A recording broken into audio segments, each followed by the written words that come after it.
So আরেকটা জিনিস কিন্তু আপনাদেরকে বলা হয় নাই, ফার্মাল বাগানে কাজ করলে কিন্তু আপনার খরচ পড়বে অনেক কম। যেমন ফার্মাল বাগানে কিন্তু অনেক কিছু পাওয়া যায়, যেমন আপনি সবজি চাষ করে খাইতে পারবেন এবং কি মাছ পাওয়া যায়। এই মালয়েশিয়াতে কিন্তু ছোটো ছোটো গাটাতে কিন্তু অনেক মাছ থাকে, এদেশে অনেক মাছ পাওয়া যায়। তে এবং কি লতি অনেক কিছুই পাওয়া যায়, কলা টলা সব কিছু প্রায় ফার্মাল বাগানে পাওয়া যায় আর কি এগুলি। তো আপনি যদি মালয়েশিয়াতে ফার্মাল বাগানে কাজ করেন তাহলে কিন্তু আপনার খরচ অনেকটাই কমে যাবে, কারণ খাওয়ানোর যে খরচটা আছে না, এটা প্রায় অনেক কমে যাবে ওই খরচটা। তো আমরা এখন এখানে যাইতেছি, দেখি এখানে কি পাওয়া যায়। আপনি একটা জিনিসের উদ্দেশ্য যেতেছি, কচুর লতি আছে না, লতির উদ্দেশ্য যেতেছি, দেখি এখানে পাওয়া যায় কিনা। হ্যাঁ, তো দেখেন আমি কিন্তু যাইতেছি এখন, আরেকজন এখানে আছে, এই দেখেন এটি হচ্ছে পুরোটা ফার্মাল বাগান। তো দেখি এখানে পাওয়া যায় কিনা। এই দেখেন একটু সামনে কিন্তু আছে লতি।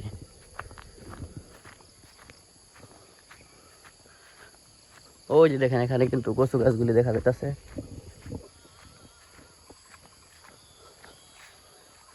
আর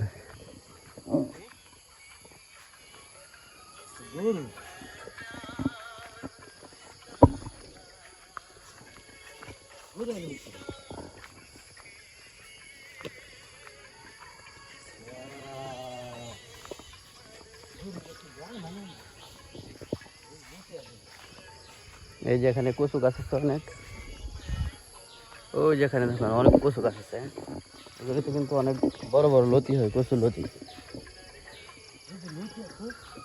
এগুলি হচ্ছে শুকনাতে।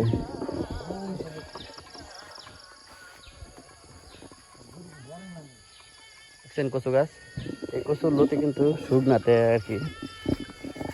তো এখানে মনে হয় কোনো এক সময় শ্বাস করছিল, কিন্তু এখন করে নাই, সেই জন্য এখানে আছে কচুর লতি আছে এখানে।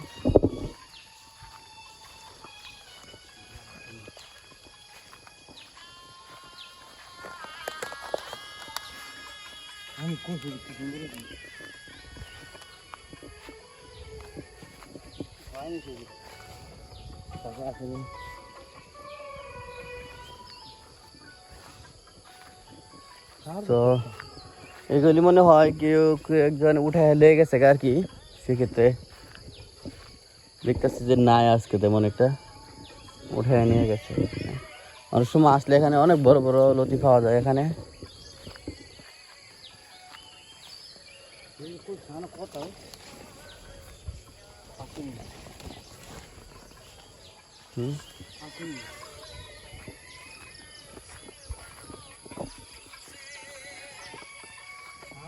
এটা ভাই বিদেশ, এটা মালয়েশিয়া।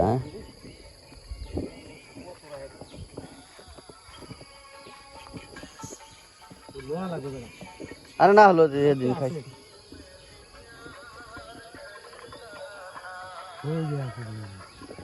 ওটা লইবে না, তুমি ফাঁকে এখান থেকে এটা ফাঁক লাগে বড়।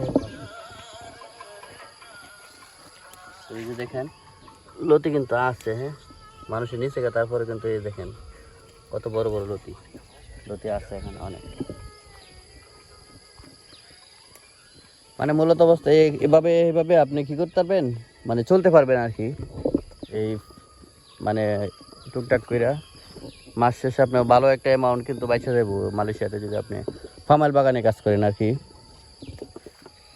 এখান থেকে ধরেন আজকে লতি ভাগ করলেন, কালকে আবার আরেকটা, এভাবে জঙ্গল থেকে কিন্তু মাছও ধরা যায়। এখানে কিন্তু মাছ আছে এই দেশে জঙ্গলে, ফার্মাল বাগানে যারা কাজ করেন আর কি, তাদের যে সুবিধাগুলি আর কি সেটা বললাম। তো ভালো থাকবেন, আজকের মতো এখানেই, ভালো থাকবেন, আল্লাহ হাফেজ। আপনি কোন জায়গা থেকে ভিডিওটা দেখছেন অবশ্যই জানাবেন।